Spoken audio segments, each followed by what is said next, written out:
Cyril, salut. Chronique sur Oui, Cyclisme Actu avant que le Tour de France 2025 ne s'élance.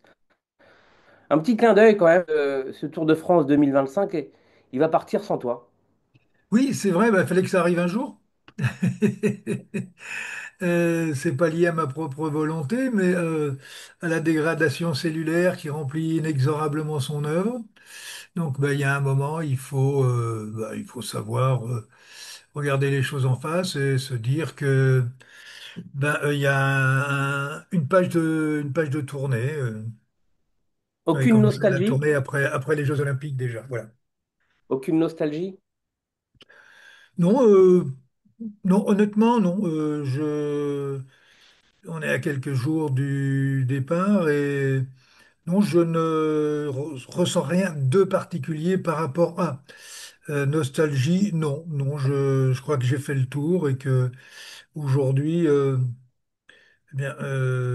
d'autres activités vont m'attendre et des activités qui ne seront pas obligatoirement au niveau sport. Voilà, disons vivre autrement. Ma fin de vie, puisque bon, quand on arrive à mon âge, on sait qu'il vous reste pas 40 ans devant. Donc, ce qui reste, essayer de bien le vivre dans la joie et la bonne humeur. On se rend pas bien compte, mais combien de Tours de France, Cyril Guimard, entre coureurs, directeurs sportifs, managers, consultants, ça fait combien ça en tout? 53 si je compte bien. Ouais. Et s'il y a, dans ces 53 Tours de France, s'il y avait un truc qui t'aura marqué définitivement, on a pu le lire, on peut le lire dans ton bouquin que tu viens de sortir avec Ouest France, mais s'il y a un truc que tu dois retenir du Tour de France, des 53 que tu as pu vivre, ça serait quoi? C'est très difficile comme question. Pour pas dire impossible d'y répondre, s'il y a une chose qui a le plus marqué, ça n'est pas d'ailleurs dans la liesse de la victoire, mais plus les 8 secondes de Laurent Fignon, qui reste quand même quelque chose enfin, qui reste un traumatisme. Malheureusement, c'est aussi les choses de la vie. Disons que c'est cette image sur la montée des Champs-Élysées et la descente où Laurent perd le tout. Voilà. Qu'est-ce que tu attends de ce Tour de France 2025? Rien. Rien, je ne suis plus acteur. Euh, on ne peut plus attendre grand-chose sans vouloir être passéiste. On est maintenant dans l'ère de l'informatique. On est dans l'ère où les coureurs sont formatés pratiquement depuis minime ou cadet. Euh, donc, qu'attendre de plus quand on sait que les grandes équipes ont des laboratoires d'observation de l'ensemble du peloton et que les stratégies sont faites par les informaticiens. C'est pas moi qui l'invente, c'est eux qui le disent. Et puis on entre dans l'ère de l'intelligence artificielle. Avec les datas, tout le monde sait tout sur tout le monde. Donc j'attends pas grand-chose dans la mesure où sur le plan humain, les coureurs ont été complètement formatés. Ils sont complètement téléguidés. Et quelque part, ça les arrange, parce que lorsqu'on leur pose la question par quelques-uns, finalement, il n'y a pas de responsabilité à prendre, on suit les consignes et les ordres. Et il faut bien le dire que depuis un certain temps, et peut-être encore un peu plus cette année pour moi, lorsque je veux voir une étape, euh, je prends le début du direct, je regarde pendant 3 4 minutes, et en fonction de ce que je vois, je reviens dans les 5 dernières minutes. et, et j'aurais tout compris de la course. Et beaucoup de gens d'ailleurs le font, hein. Faut pas se cacher derrière son petit doigt. En dehors peut-être des grandes étapes de montagne. Le reste, On prend une information et en fonction de l'information, si vous connaissez un peu le vélo, surtout aujourd'hui, il ne peut plus y avoir de surprise. Alors il y a les chutes, oui. Bon, mais les chutes, on les reverra dans les résumés au ralenti. Avant de passer la main à Arthur et Titon pour aborder l'aspect sportif de ce Tour de France 2025, il y a peu de chances que ça se joue à 8 secondes, hein, ce Tour de France 2025. Tout est possible. 8 secondes, ça dépend si les informaticiens se trompent, ce qui pourrait avoir lieu, ou si des coureurs passaient outre les consignes et jouaient leur course personnelle. Oui, il peut y avoir.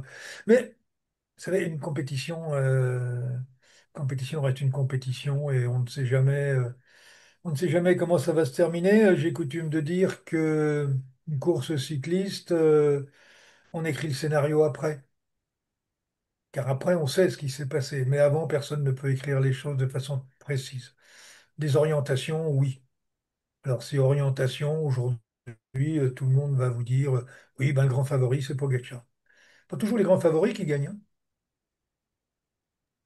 Justement, Oui, tu nous parlais de cette course du Tour de France. On peut quand même déjà écrire un petit peu le synopsis, même si le scénario sera écrit après. On avait l'année dernière les quatre fantastiques. C'était un peu la storyline qui était écrite avant ce grand tour. Roglic, Vingegaard, Pogacar et Evenepoel. Cette année, on a vraiment l'impression que c'est Evenepoel est sorti de l'équation, Roglic aussi, voire Vingegaard également. On a un Tour de France à sens unique en 2025. Oui, l'an dernier, le tour aurait pu être un peu différent, mais rappelez-vous les chutes graves qu'ont subies ceux qui étaient logiquement les favoris du Tour de France, que ce soit Evenepoel, Vingegaard, Roglic, mais lui, on a l'habitude. Cette année, ça semble un petit peu plus serein au niveau des adversaires. Qui sera véritablement capable de remettre en cause l'hégémonie depuis 2 ans de Pogacar, euh, compte tenu qu'il a aussi une équipe qui s'est nettement renforcée, qui a maintenant beaucoup d'expérience, et puis l'équipe de Vingegaard qui me semble un petit peu moins forte, et Venepool, je ne le sens pas. Bon, voilà. Enfin, tout du moins pas pour jouer à ce niveau-là, tant qu'il passera pas les pourcentages à plus de 6%, ce sera exclu pour lui de l'emporter, à moins qu'il ait fait ce qu'il fallait pour les passer. Je pense vraiment qu'il peut y avoir un duel entre Pogacar ou Vingegaard et Vingegaard, pardon, parce on voit beaucoup de gens qui parlent de voilà que ça sera vraiment une course à sens unique comme dit précédemment. Est-ce qu'on risque d'avoir une quatrième manche de ce duel entre le Danois et le Slovène sur ce tour ou pour toi ça semble plié d'avance, hormis bien sûr chute, ennui mécanique, Oui, mais non, mais si on maladie ajoute, et tous ces aléas-là. ce qui éclaircit le peloton et les candidats sont quand même les accidents ou les gros incidents. Après, comme tout le monde connaît les watts de l'autre, que tout le monde connaît les watts de tous les équipiers, qu'on connaît le parcours parce qu'il a été disséqué sous toutes ses formes en 3D, tout ce que vous voulez. On sait même où sont les ronds-points. Euh, Où peut-il y avoir des surprises, faute d'attention? Oui, éventuellement, se faire piéger là-dessus. Reste le vent. Le vent, vous savez, le vélo, c'est de la voile. Je le répète, c'est peut-être la dernière fois. Le vent qui peut bien brouiller les cartes. Pour le reste, comme je dis, tout peut toujours se passer, mais à la pédale, je vois pas très bien des grosses surprises. L'année dernière, on a eu un Pogacar à 6 victoires. Il reste d'ailleurs sur deux grands tours d'affilée à 6 victoires sur le même grand tour sur 3 semaines. Cette année, certains évoquent jusqu'à 10 voire 11 étapes qui lui conviennent sur le papier. est-ce qu'on peut avoir un Pogacar en mode glouton et cannibale avec jusqu'à 10 victoires? Et si ça arrive, quelle pourrait être la réaction des gens et qu'est-ce que ça pourrait amener sur le tour? Bon, la réaction des gens, on va pas en parler puisque ça n'arrivera pas. Vous savez, je connais une équipe qui a gagné 10 étapes sur le Tour. C'est le Tour 84 avec la victoire de Laurent Fignon. C'était l'équipe Renault. On a gagné 10 étapes, on en a perdu une qui aurait fait 11 avec Vincent Bartaux. Il était tellement content de prendre le maillot qu'il a oublié de faire le sprint et il fait deux. Voilà, donc c'était la grande équipe Renault. Aujourd'hui, non, ça n'est plus possible. Je peux me tromper, mais je vois pas très bien comment un coureur pourrait gagner 10 étapes. Et je crois que le pire, ce serait la mort du Tour de France. Donc on lui demandera sans doute de freiner s'il en avait les capacités. On parle beaucoup de Pogacar, qui est forcément l'attraction de ce Tour de France, comme depuis de nombreuses années déjà. Vingegaard, on a aussi un peu évoqué. Evenepoel, bien sûr. Il faut en parler, parce que c'est un peu la troisième star de ce Tour. Qu'est-ce que t'attends de lui? Il a fait un Dauphiné que certains vont considérer comme assez décevant. Qu'est-ce que t'en dis, toi? Qu'est-ce que t'attends de lui sur ces 3 semaines?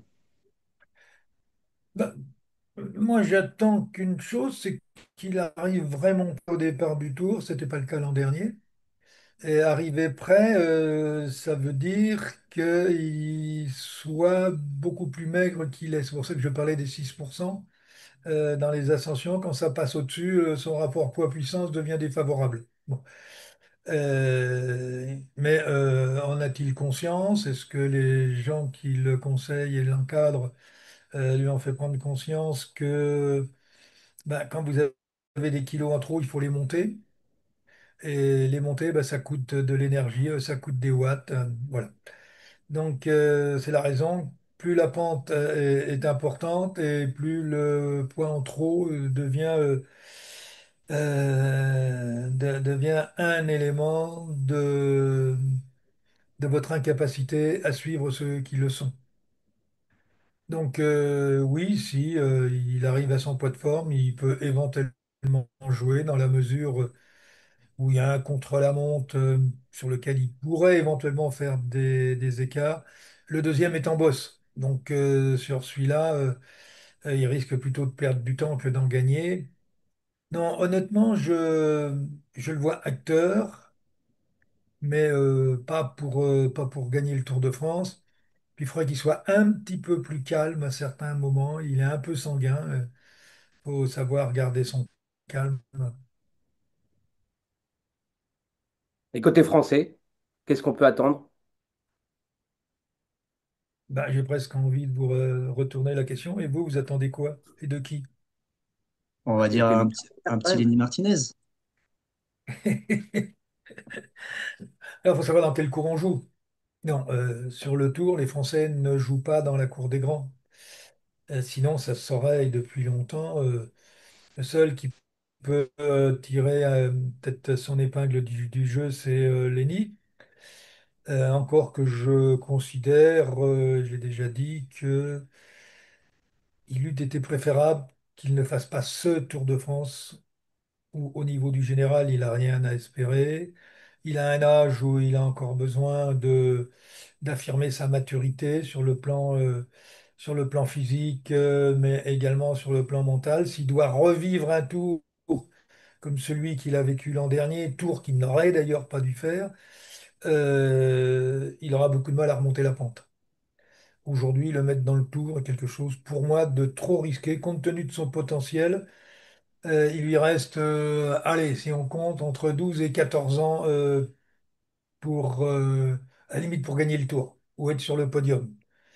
Ce tour avec un Pogacar, un Vingegaard, qu'est-ce qu'il peut espérer? Gagner des là pour gagner des étapes. Non, c'est pas un coureur pour gagner des étapes. S'il joue le général, il gagnera des étapes, mais s'il court que pour gagner des étapes, oui, c'est bien, un coup il finira dans l'autobus.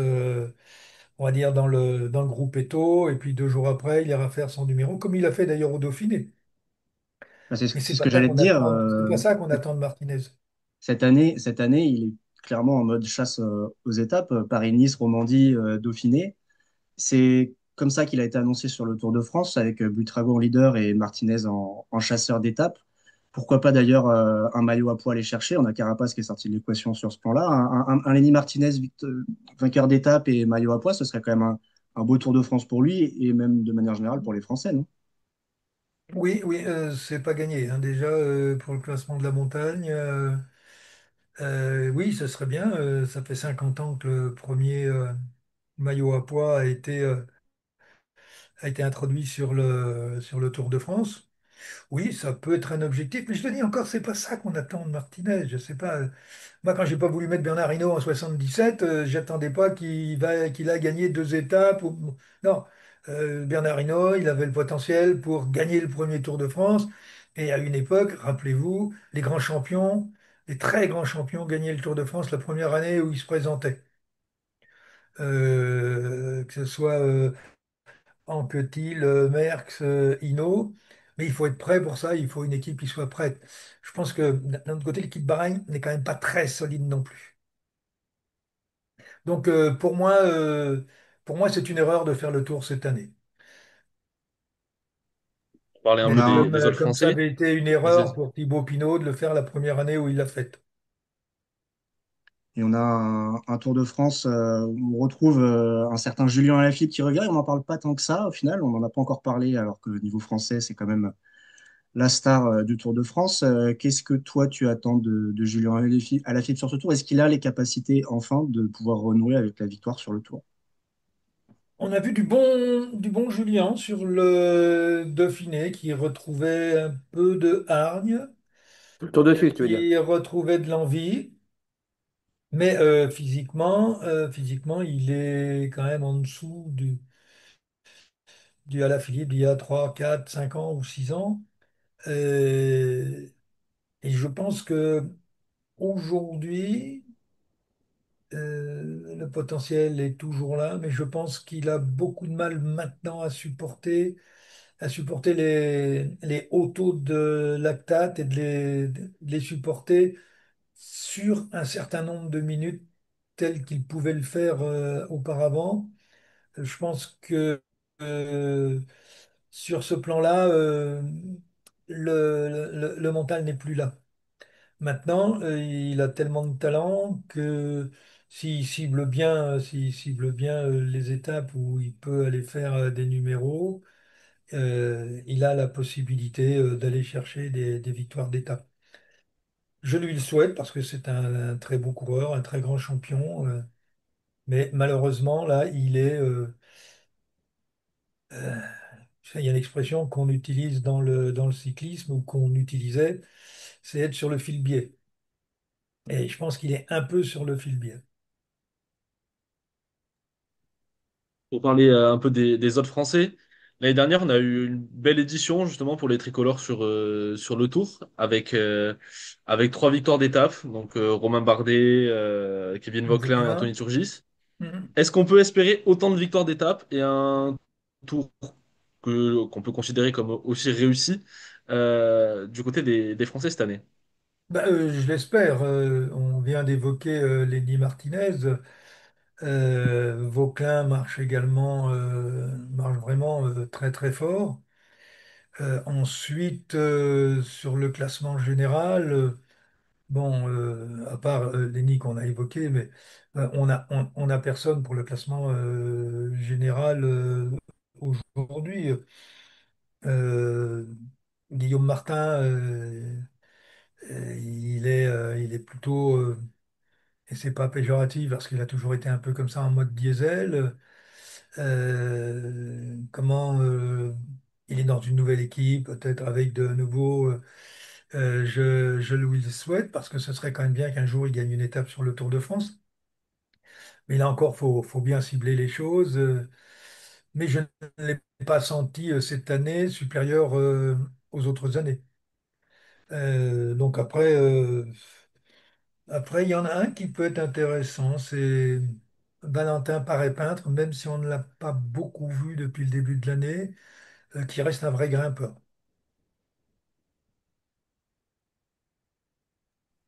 Un petit mot peut-être. Peut-être en tant qu'équipier d'Evenepoel, Valentin.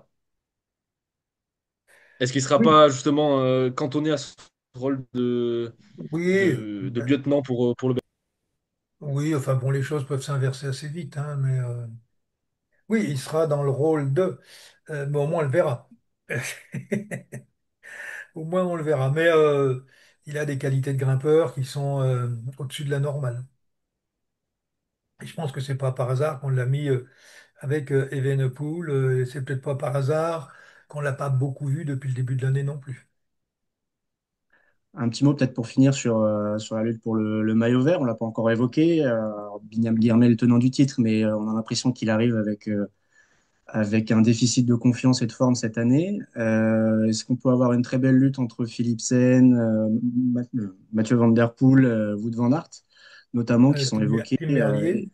Tim Merlier et Jonathan Milan également qui est présent. Les sprints, ça va être intéressant à suivre cette année. Bah, les sprints, oui, parce que vous avez vraiment des coureurs